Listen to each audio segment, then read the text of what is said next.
Hi, I'm Avery Davidson. Thank you for joining us for This Week in Louisiana Agriculture, the only TV show bringing Louisiana farmers and consumers together every week. We begin by feeding your craving. It's late January. Mardi Gras comes early this year. That means it's beginning to look a lot like crawfish season. 2020 was not exactly the best year for Louisiana crawfish farmers and fishermen, but at least one Acadia Parish farmer is hopeful 2021 will be better. This boat is moving forward on the first step to catching a Louisiana Lenten staple. Bait is going into each of these pyramid traps to catch crawfish on 1,100 acres in Acadia Parish, just outside of Crowley. There are a few crawfish in the traps already. They're small, but that does not worry rice and crawfish farmer Alan Lawson. You know, year in, year out, January is usually really slow. That's because it's still cold and these crustaceans are not coming out much to feed. But Lawson knows they're growing, especially when he finds a soft-shelled crawfish like this one that just molted. That means it's growing, and in a few weeks it will be the perfect size for a crawfish boil. It's really early to pass judgment on whether or not we're going to have a good season or a bad season.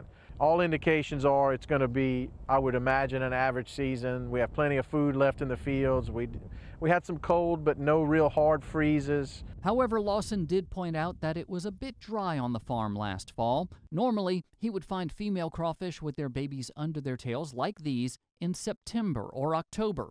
Lawson took this picture in November, a bit later than normal. It's really a very difficult crop to predict. It's not like a grain crop where you plant it and you can tell, okay, we planted it this day, we should harvest it within this window, and then, you know, we can kind of be pretty close on our yield predictors. Crawfish, man, I don't know. It's tough to figure out, and when you think you got it figured out, something else happens and you realize you don't have it figured out. One thing Lawson thinks restaurants have figured out is how to serve you crawfish during the COVID-19 pandemic. He's hoping crawfish farmers will not see the drop in demand they saw last March when stay-at-home orders forced the closure of restaurants and discouraged family gatherings. People still want them.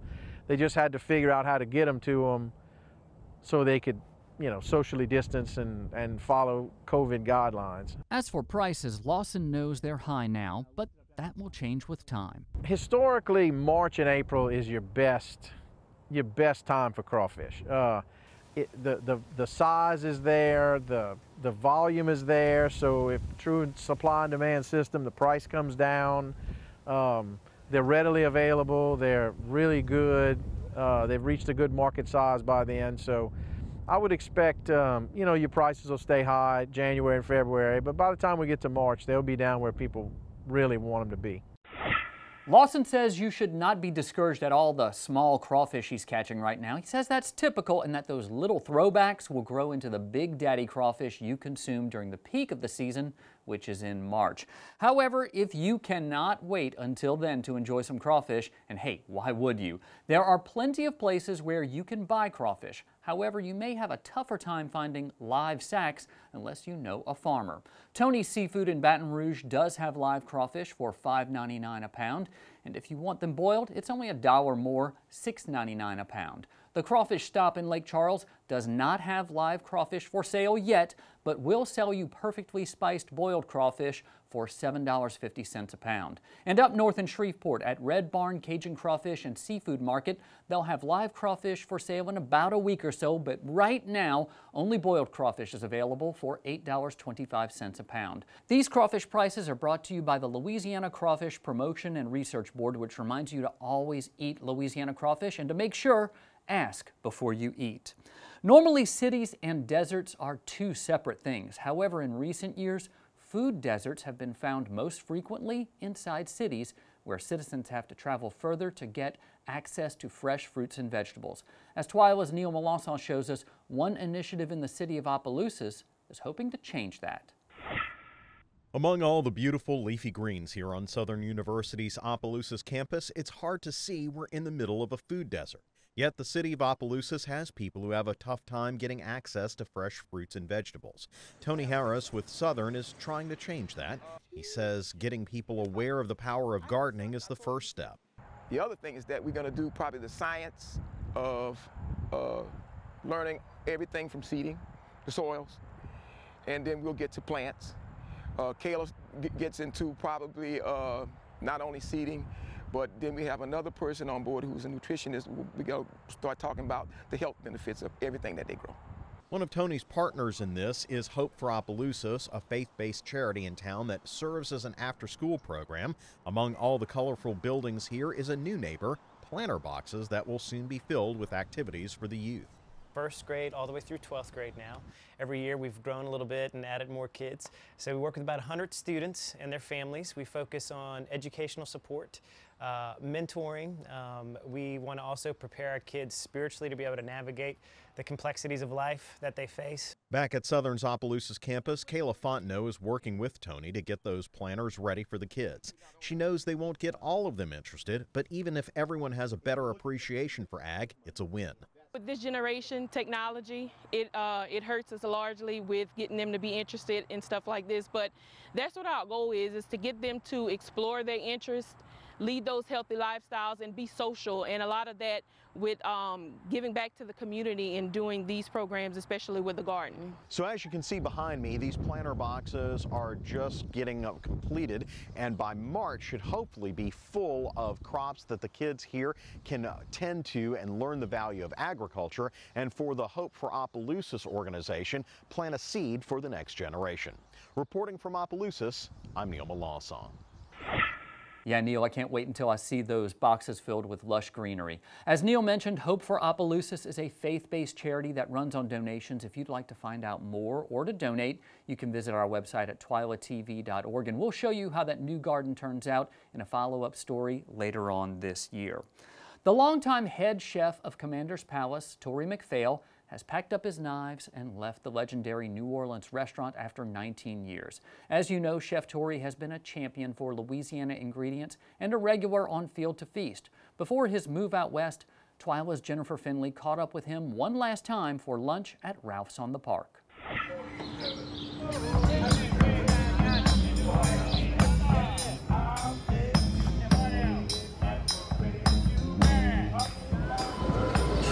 Hi, my name is Tori McPhail. I've been the executive chef at Commander's Palace for 19 years and now with the family for about 27. And just wrapping some things up here in New Orleans and heading to Bozeman, Montana. Without my years here in Louisiana, my life would absolutely not be the same. The people, the culture here in South Louisiana is just unparalleled in any other place that I've ever visited or lived. The opportunity to use amazing, great local ingredients and put it together in a style of food that embodies so much history and culture, you just don't get that everywhere, and it's yet another reason why I love this place. So it's bittersweet. I'm loving my Louisiana, but excited to do a little something different too. One of my best experiences down here was having all the opportunities with Field to Feast. Absolutely right. Tell you what, the guys down at home, those guys do an amazing job taking care of the product, and it is extremely impressive. You know, one of my favorite experiences with Field to Feast is Richard Fontenot and have amazing Louisiana rice in the Commander's Palace kitchen. Just the flavor, the story, the history of that, it's just absolutely unparalleled. With that, I'll tell you, you've got to go check out Amelia Kent. She is the sweetest, coolest, most down-to-earth person you're ever going to want to meet. But talk about amazing Louisiana beef, and you've got to get out there and see what's happening right here in South Louisiana. It is fantastic, and certainly has changed my views on helping to promote local Louisiana products. It's great. It makes the whole thing really come together in a very organic, natural kind of way. You know, another highlight was Matt Fry at Four Oaks Farm. The science and the farming behind Louisiana Crawfish, but actually get on one of those little boats and do the crawfishing ourselves. That was a blast. We got a ton of crawfish. And then taking those back to the kitchen and doing our version of fried chicken and dumplings, but to do it actually with crawfish and then flambe it with a bunch of really good cognac and put all those beautiful comfort flavors kind of together, man, that's another glorious day that I will never forget. Another great example of South Louisiana fresh seafood. Some crispy speckled trout, some jumbo lump crab, again, local Louisiana rice. And this is always a crowd favorite no matter where you're at in the country. Barbecued Louisiana wild white shrimp, a little bit of crisp Leidenheimer bread around the outside. It's so South Louisiana. I'm gonna miss you, Louisiana. I'm gonna miss you, but thank you for all the great years. You know, being the executive chef at Commander's Palace for 19 years has, again, changed the scope of my life. And having the opportunities to travel and meet as many cool people as I have is just legendary. I just feel like I've got a Hall of Fame type of career, and I don't take a day of it for granted. And I'm just thrilled to be able to sit down and enjoy this and start some fresh roots in the Pacific Northwest. That's where I grew up. I'm definitely going to miss Louisiana. I just love all the friends and family here, man. You cannot keep me away for very long. So I'll be back all the time. So thank you for having me. I love you all. Tori, we wish you the best of luck and look forward to hearing from you again. Commander's Palace has named Meg Bickford as its new executive chef. Chef Meg is the first female to land the top spot at this Creole dining institution. We'll get to know her better in a Field to Feast very soon. The Jewel Beetles are not a cover band fronted by the woman who brought us the hit Who Will Save Your Soul in 1995. They're a group of insects known for bright prismatic colors. Those insects are also at the center of research by one LSU Ag Center assistant professor who wants to know why these bugs are so flamboyant. Most insects are very tiny, and most insects are brown, black, and kind of drab in color. This particular group are the exception, where the vast majority have these brilliant colors, and that's why they're often known as the metallic wood-boring beetles or the jewel beetles. And that's the question, is why are they colored this way? Hi, my name is Nathan Lord, and I'm an assistant professor in the Department of Entomology at LSU, and I am also the director of the Louisiana State Arthropod Museum with the LSU Ag Center. Specifically, I study the evolution of color and vision in insects. Visual cues are very important and common in the animal world for signaling, for camouflage, for recognition, and my research focuses on understanding this one particularly colorful group of beetles, the jewel beetles, and what is the coloration for? Is it as a warning defense? Are they communication channels for each other? Are they recognizing certain patterns in order to find mates? The first step is to understand how these pretty iridescent colors are produced, whether it's looking at the fine scale morphology on the surface of the beetle that causes light to scatter in certain ways, or whether it's principles like Bragg stacks that function kind of like a prism where they scatter light and produce these rainbow effects. We're trying to understand how these beetles achieve these colors based on their structures. One of the most destructive, economically important pests in the United States for the last 20 years or so has been this beetle called the emerald ash borer. And they were first introduced into Michigan in 2002, and since then the emerald ash borer has spread very rapidly across the country and has been decimating our native ash trees. They have gotten down all the way into Louisiana. So in order to understand better how to make more effective traps to collect or survey for economically destructive insect pests, we have to understand first what colors they may be attracted to. When I was a little kid, I liked insects and I liked creepy crawlies like a lot of young people do. I've got pictures of me at 3 years old with a butterfly net, and I always liked the beetles, I think because they were the hardiest, and when I would collect them, I didn't destroy them as easily as you would. You tear up a butterfly's wings and dragonfly wings. I could catch a lot of beetles because there were a lot around, and just the sheer diversity of forms and colors and armatures, whether it's horns on the head or spots or tufts of hair. The diversity of the physical appearances always sort of captivated me, and I was drawn to working on this very, very successful group of insects. To learn more about the impressive research happening at the Lord Lab, head over to our website at twilatv.org. Still to come on TWILA, the Louisiana sugarcane harvest is wrapping up, and we share some of the beautiful sights of this sweet crop. But first, podcasts, get your podcast here. We have new ones coming right up. Stay with us.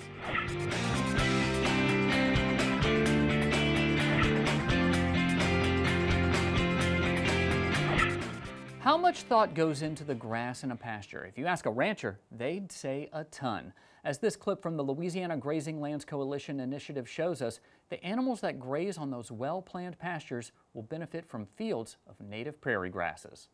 So when we're talking about prairie grasses, we're referring to the apex species of grassland ecosystem, at least for our continent, our place in the world. Of these species, you're dealing with like switchgrass, big blue stem, little blue stem, gamma grass, Indian grass. Those are apex grass species, and they only come in when there's a really stable and highly succeeded grassland composition. If you look at the Great Plains and other areas of the world that support large grazers, such as bison here, different animals, different parts of the world, those large grazing animals, and we've replaced bison with cattle here, but they are now our apex grazer, you might say. And that, in the wild, in natural systems, those grazers utilize those apex prairie species. So I think by growing these grasses here, we're really putting the animal where it fits, or at least matching up the proper grass to a proper animal.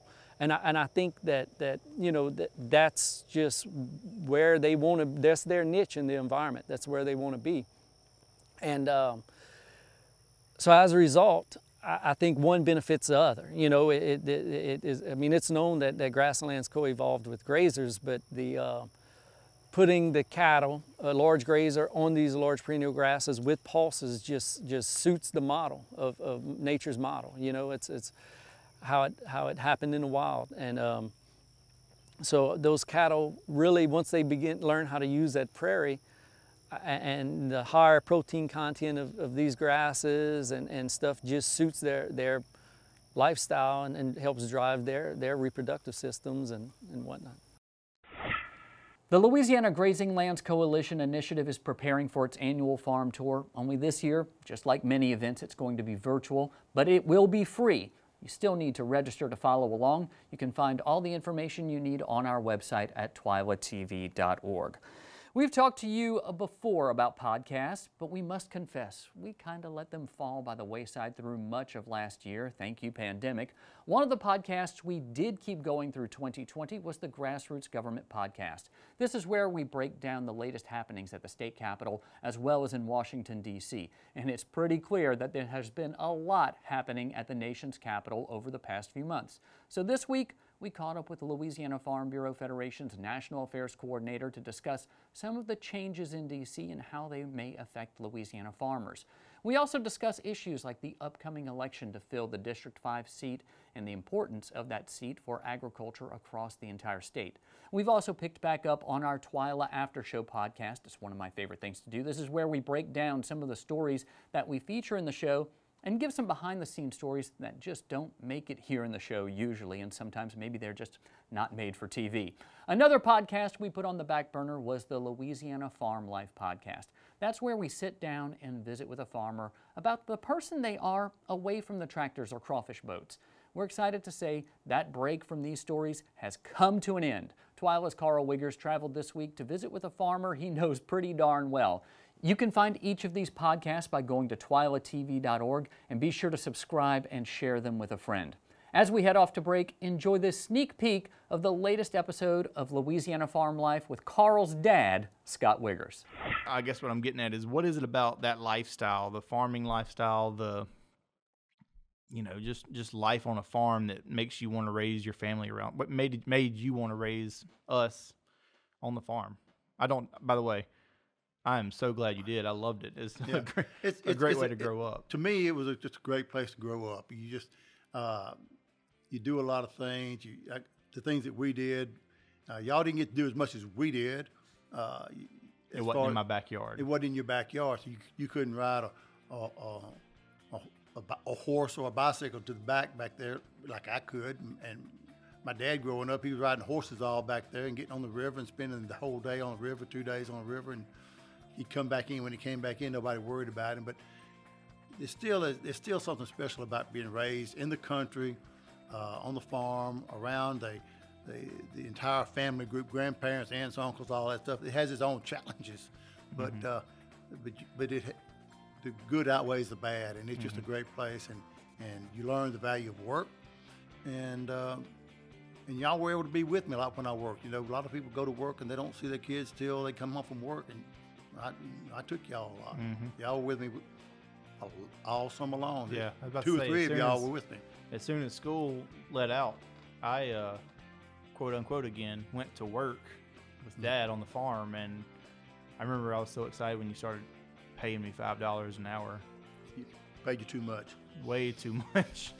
I definitely was overpaid to sweep the shop.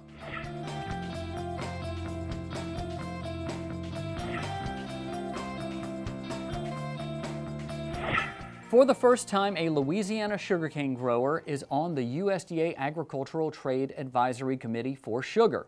Eddie Lewis III of Youngsville has been named to the prestigious committee that directly advises the Secretary of Agriculture. The committee is primarily composed of executives in the sugar industry, particularly end users like Hershey. Lewis says he intends to be a voice for sugarcane farmers, especially those from Louisiana.